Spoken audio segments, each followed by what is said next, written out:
5 है ना। 1 minus iota और फिर माइनस दिया हुआ है -1 प्लस आयोटा 6।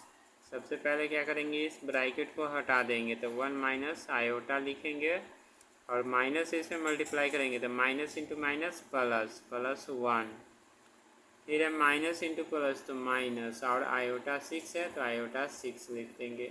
जानते हैं आयोटा इमेजिनरी होते हैं, इमेजिनरी पार्ट तो एक तरफ करेंगे और रियल पार्ट एक तरफ। तो इधर देख रहे हैं 1 बचा और इधर भी 1, दोनों प्लस में है तो 1 और 1 2, और इसके बाद है माइनस यहाँ भी और माइनस यहाँ भी है तो एक साथ हो जाएगा। तो यानी 6 है और यहाँ पर 1 है तो 6 और 1 7, यहाँ पर लिख देंगे माइनस आयोटा 7। यही हमारा आंसर हो गया।